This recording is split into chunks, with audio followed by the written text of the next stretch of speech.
umaga po sa inyong lahat, Alexander Lexter Jules. Nagabalik na po tayo para sa inyong update ngayong umaga. Yes mga kaibigan, it's a chaotic morning. Ang sabi pa nga ng mga nakanood na ng ASAP. Dahil itong si Donnie, una nating tampok itong si Donnie, naglalakad in the middle of the production number para tumabi kay Belle. Totoo ba yan, Donnie? Let's go and watch this.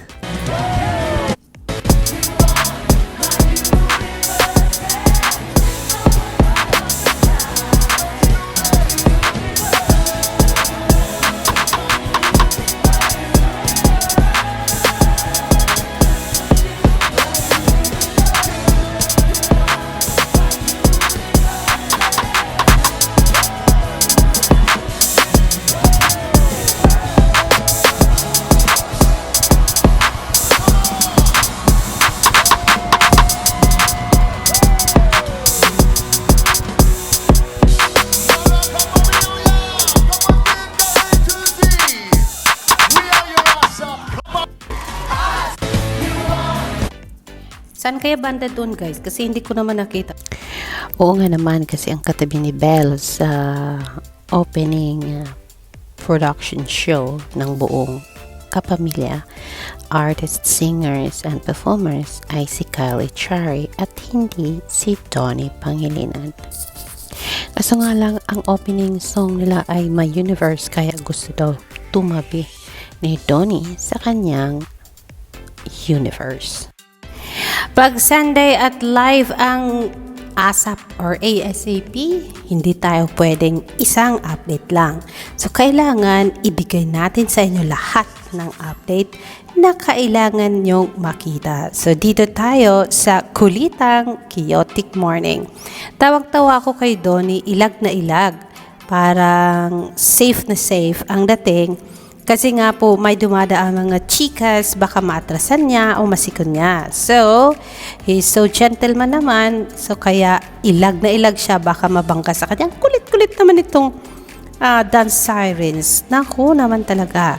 When he's like this towards other girls, ganyan siya pag hindi si Belle. Pero pag si Belle, okay lang.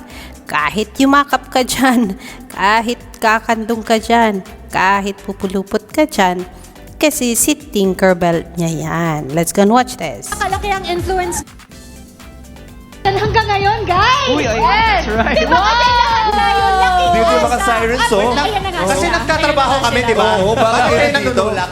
Yung mga sirens sa pagdaan. Good job, guys! Pero di ba ganun talaga kalaki ang influence ng ASAP? Lahat, laking... Ang cute lang doon na nakita ko ay itong napaka-sweet na maymay on Belle Mariano. Ito na nga ang inaantay natin, ang pag-promote ni Donnie Pangilinan and Belle Mariano sa kanilang How to Spot a Red Flag. Let's watch this video clip. 30 p.m. sa kapamilya. Po ang lahat, mga kapamilya, maraming salamat po sa pagtutok ninyo sa pagbabalik namin ni Belle sa Primetime TV. Ay, ang galing! Ano sabihin niya? Kaya naman, sagot na ni na Matt at siya ang pakiligan kayo ngayong Feb-TV. From ABS-CBN Studios and View, ang isang production ng Dreamscape Entertainment directed by the one and only Dwayne Baltazar. View original series How to Spot a Red Flag. Gabi-gabi po yan, 9:30 p.m. sa Kapamilya Channel A to Z at TV5 or watch it in advance on View. Uy, panoorin nyo Lakas talaga ng Oh, Jordan. Panoorin nyo Kahit ready lang Galing. katun. Alam niyo ba, ang dami niyong napapasaya. Kasama na kami doon, syempre. Totoo yan. Kasi dream ng marami nating kapamilya na mapanood kayo ulit. Wait.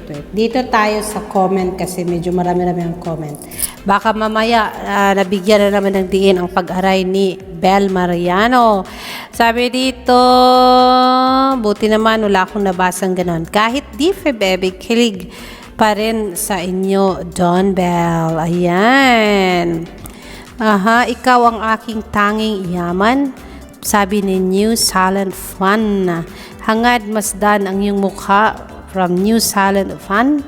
Di lubusang masumpungan ang likha mo. Parang kanta itong nilalagay dito ni ni Silent Fun. Parang buong lyrics na yata ng kanta ay inilagay na dito. Pero yes, nang umaray si Belle, parang na kinabahan ako. Baka sabi ko sa comment section, sabihin na naman nila, Maymay is hurting Belle. But then she was just teasing Belle, pushing Belle more closer, much closer to Donnie Pangilinan. Hope, hindi po gagawa ng issue dyan ang right and left na mga followers ni Donnie, Belle, and Maymay. Kasi alam mo naman, napaka-sensitive ng iba dyan when it comes to Belle. Ang sabihin nila, ikaw talaga, Alexander, napaka-basher mo kay Belle. Pero it's not. Let's not just be a narrow-minded people, mga kaibigan. They're just doing their job.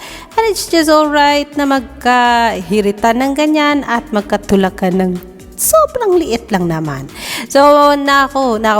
Yes, huwag kalimutan at huwag kaligtaan manood ng How to Spot a Red Flag everyday na yan sa Primetime Bida after ng Incognito.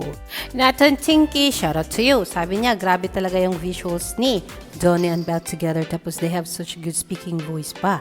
Let's go and hear it. Kung gaano kaganda ang speaking voice ni Donnie at saka ni Belle. Ito sa ASAP, ayun na. You know, I think I could speak for everyone na isa sa pinagmamalaki natin dito sa ASAP ay yung nakakapagbigay saya tayo sa lahat ng mga kapamilya. That's right. Yes, that's true. I agree. Kumbaga, more than entertaining, and ang ASAP talaga ang venue ng maraming artists para makapagbigay ng serbisyo sa kapamilya all over the world. So, ayun na nga po mga kaibigan. Yun ang good voice na sinasabi ni Nato and Tinky about Belle and Donnie. Ayan. Ayaw ko magsalita, but then yes, yun na yun. Ano pa ba ang latest? Let's watch this clip.